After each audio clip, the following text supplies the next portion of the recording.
45. Entonces vamos a abrir con mi querido amigo Jorge Barragán, internacionalista. Jorge, ¿cómo estás? Buenas tardes. Hola Juan Carlos, ¿cómo está todo? Muy bien por Mira, acá. un placer, siempre un placer saber de ti. Vamos a hablar de lo internacional porque hoy el gobierno norteamericano anuncia a través de las agencias de prensa que va a seguir facilitando licencias individuales a empresas que quieran trabajar en Venezuela. Va a ver cómo poder interpretar esto o sea, tenemos un problema electoral en Venezuela, un problema de democracia en Venezuela, pero tenemos un problema de la geopolítica del petróleo, que tiene una dinámica a lo mejor diferente a lo que está pasando en Venezuela en materia electoral. Escuchamos tu opinión. Bueno, Juan Carlos, muchísimas gracias por el espacio. Podemos decir, para un poco nuestra audiencia pueda entender el contexto que estamos actualmente en el mundo, es que hay dos guerras. Tanto la guerra de la invasión de Rusia a Ucrania como la guerra entre Israel y Palestina hace que haya un déficit y una demanda de energía, en este caso de petróleo, que es la principal energía del mundo. Y en este caso, Estados Unidos, veíamos un estudio que se hacía hace pocas semanas salía, había bajado sus niveles de reservas de petróleo, le hace necesario y le hace una necesidad urgente poder surtir, en este caso, el petróleo venezolano a sus reservas. Estados Unidos. Estados Unidos es el principal productor de petróleo en el mundo, pero en este caso es el principal consumidor de petróleo también. Y lo que produce no le sirve para poder surtir toda su demanda. Y en este caso vemos como la licencia y la flexibilización o la nueva licencia que se le da en este caso a Venezuela para tratar de poder comprarle petróleo a Venezuela, lo que hace es como un paso previo para que las compañías extranjeras vayan a Estados Unidos y pidan un permiso para poder comercializar crudo venezolano. Es un paso previo que pareciera ser de una u otra forma, pareciera ser más que todo un paso, pero un paso burocrático, pero no significa detener los negocios petroleros, en este caso con Venezuela. Ahora, eso cómo lo llevamos, cómo lo acercamos a la lucha que Estados Unidos ha venido dando por la reinstitucionalización de Venezuela. ¿Pudiera Estados Unidos ponerse un pañuelo en la nariz como se lo ha puesto, por ejemplo, con el régimen tiránico de Arabia Saudita, en el caso de Venezuela, por razones geopolíticas y petroleras? Sí, en este caso pareciera que los negocios van por un lado y como decía, la demanda de energía va por un lado y los intereses de los Estados Unidos con respecto al tema petrolero va por un lado y por el otro lado va el tema, en este caso, de la reinstitucionalización de Venezuela. Evidentemente hay una espera o una expectativa con el proceso que va a ser el 28 de julio de las elecciones acá en el país para todo lo que tiene que ver con respecto al tema de sanciones, pero en este caso pareciera que el tema petrolero no va a afectar y el tema de la comercialización de crudo venezolano no va a afectar absolutamente nada dependiendo de lo que pase el 28 de julio. O sea, pareciera hacerse la vista gorda de lo que vaya a pasar en el proceso electoral y por otro lado vamos a seguir haciendo negocios y vamos a seguir comercializando crudo venezolano. Ahora, eso es bueno para la economía, pero si Venezuela, digamos, la gente que quiere un cambio político en Venezuela pierde ese apoyo que es fundamental para la presión internacional, para que Maduro acepte ceñirse a las reglas democráticas, el perder ese apoyo sería nefasto en todo caso para los venezolanos que quieren un cambio. Escucho tu opinión. Es un tema complicado y pareciera más bien que sectores de la oposición venezolana han dejado a merced de la comunidad internacional o han dejado como única herramienta para presionar un cambio político o presionar la reinstitucionalización del país a merced de lo que definan los Estados Unidos. Estados Unidos, recordemos que tiene sus propios intereses y los intereses a lo mejor no pueden ser los mismos que los de los sectores democráticos del país. Al final, la herramienta más poderosa que tienen los sectores políticos venezolanos que quieren un cambio político es la movilización del voto y la organización interna que puede haber en Venezuela para tratar de traducir ese descontento nacional en voto y un voto masivo que significa un cambio político. Y eso es un poco también de las incoherencias que ha llevado también sectores de la oposición, dejar todo en manos de la comunidad internacional y dejar en manos de los Estados Unidos, en este caso, lo que puede llegar a ser un posible cambio político en Venezuela, cuando realmente los Estados Unidos, como se ve hoy en día, el contexto internacional lo amerita, demanda de energía, demanda de petróleo, y en este caso pareciera ser, o pareciera que el hecho de las reglas electorales pareciera ser algo o un tema de segundo o tercer plano. Yo creo que Muy bien. es un tema muy personal, es que al final todo lo que mejore la economía del país y lo que mejore en las capacidades adquisitivas del venezolano, y en este caso es el petróleo, si hay mayor producción petrolera, más economía y más dinero entra y más divisas entra al país, y eso va a mejorar y va de una u otra forma a repercutir en la sociedad venezolana. Eso va a permitir que la sociedad sea más libre y menos dependiente del Estado y menos dependiente de cualquier gobierno de turno.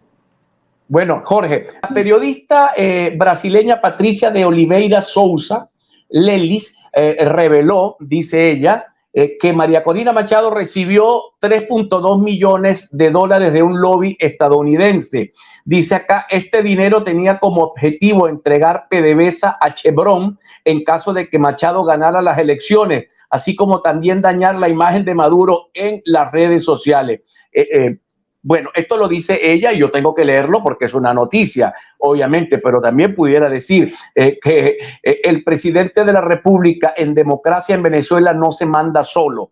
Y cuando María Corina dijo, medio habló de privatizar PDVSA, el país se le volteó y le dijo no. Y ella tuvo que sacar de su discurso esto. PDVSA no es privatizable, en opinión de este servidor, pero le voy a preguntar a mi invitado, el internacionalista Jorge Ignacio Barragán, ¿es privatizable Petróleos de Venezuela? Para nada, Juan Carlos. PDVSA es la única empresa del mundo que tiene rango constitucional, y eso hace que para poder realmente privatizar la industria petrolera tiene que haber una reforma de la Constitución, algo que no es una competencia del jefe de Estado. Muy bien, vamos al plano interno, mi querido amigo. Hablemos del plano interno. ¿Cómo observas este escenario? Tenemos 13 candidatos, creo que 13, si no me falla la cifra, o 13 veces aparece Maduro en la pantalla de la pantalla virtual de votación. Toda esta cantidad de candidatos en cualquier país del mundo es como normal. En Venezuela, donde hay una polarización tremenda no entre gobierno y oposición, yo diría entre los que quieren salir del régimen que nos gobierna hace 25 años y los que quieren quedarse con el régimen que nos gobierna hace 25 años, que tienen un derecho legítimo a querer quedarse con el régimen. Todo esto ayuda a salir del problema.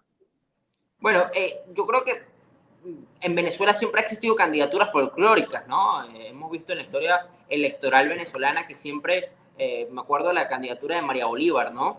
En ese momento. Yo creo que actualmente en el escenario electoral se plantean con 3 candidaturas fuertes. En este caso estamos hablando de la candidatura del actual presidente de Venezuela, de Nicolás Maduro, de Guidel Pesub. Estamos hablando también de la candidatura de la MUD con el doctor Edmundo González, y bueno, la candidatura del centro político que representa Antonio Carri, ¿no? Que es apoyada por 6 partidos y 6 movimientos políticos dentro del tarjetón electoral. Yo creo que en torno a esas 3 candidaturas es que se va a definir el escenario del 28 de julio. Lo demás es folclore, y yo creo que hemos visto en la intención de voto muchas de esas candidaturas diluirse, y al final van a terminar teniendo que declinar por unos o por otras, o si no, tener un resultado un poco pequeño en el 28 de julio, algo que no les va a permitir poder recomponer la fuerza política para los siguientes procesos electorales. Y o sea que tú estás convencido de que... Ajá. ¿Sí? Tú estás convencido de que el escenario va a ser polarizado. Y yo creo que el escenario va a ser a 3 y la gente va a inclinarse. El escenario va a ser a 3 y la gente va a inclinarse con el que mejor represente sus ideas y su deseo de cambio, y va a existir la economía del voto. Pasó muchísimo también en las elecciones de alcaldes y gobernadores, donde se infirió la economía del voto y un candidato terminó siendo el que venció en medio del escenario. Y en este caso, una elección presidencial tan importante como la actual, y donde la intención del voto iba aumentando y la gente desea votar, la gente se va a inclinar por un candidato, y ese candidato va a terminar siendo el que derrota a Nicolás Maduro, o en este caso la posibilidad de que Nicolás Maduro pueda llegar a ser reelecto, cosa que vemos con mucha complejidad, porque el deseo de la gente es que haya un cambio de gobierno después de 25 años. La única forma de que Nicolás Maduro pueda reelegirse es que la gente no vaya a votar el día 28 de julio, y eso es algo que se está buscando. Hemos visto cómo hay un deseo por parte del Ejecutivo Nacional de que la gente se abstenga. Y lo vimos en el pronunciamiento que dio el presidente de la Asamblea Nacional, Jorge Rodríguez, en buscar que la Unión Europea no venga y que las misiones electorales de la Unión Europea no venga, o como el mito en redes sociales se dio profundizando en decir que el gobierno no va a hacer elecciones. Lo único que busca eso es profundizar la idea de que no va a haber un cambio político o el gobierno no desea entregar el poder para que la gente se quede en su casa, se abstenga y no salga a votar. La mejor herramienta de la democracia es el voto, y la gente tiene las diferentes opciones en este caso para poder elegir, y que este 28 de julio pueda haber un cambio político en Venezuela. Te voy a hacer entonces, mi querido Jorge, una pregunta final. Y esto lo trabajaba ayer con Barriento, y cada vez que entrevisto a alguien, para mí es fundamental hablar de este tema, que es el tema de los costos. Los costos de salida de Maduro, en mi opinión, siguen siendo muy altos, y los costos de quedada no sé qué tan altos son en este momento. ¿Cómo hacer para bajar los costos de salida Maduro?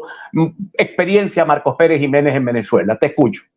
Mira, primero plantear desde la propuesta política, plantear en este caso una salida que termine siendo un cambio en paz, sin sobresaltos, y donde no represente en este caso la integridad personal de las personas que se encuentran en el poder. Si tú planteas desde tu propuesta política una salida abrupta, una ruptura, como lo ha planteado muchos actores de la oposición durante 25 años, donde el deseo que prima es el deseo de venganza, donde lo que se ve es que las personas que van a subir al poder, la principal oferta es que van a ser, en este caso, enjuiciadas, o en este caso, su integridad personal y la de su familia afectada, se van a resistir de poder salir del poder. Pero si hay propuestas políticas de centro, propuestas políticas moderadas, que hablan sobre diálogo, entendimiento, acuerdos políticos, y en este caso, maneras y búsquedas para que esa salida y los costos sean bajos, como las candidaturas de centro que puede representar Antonio Icarri, creemos que esa tiene que ser la política y la oferta necesaria para poder, desde el plano nacional, poder brindarle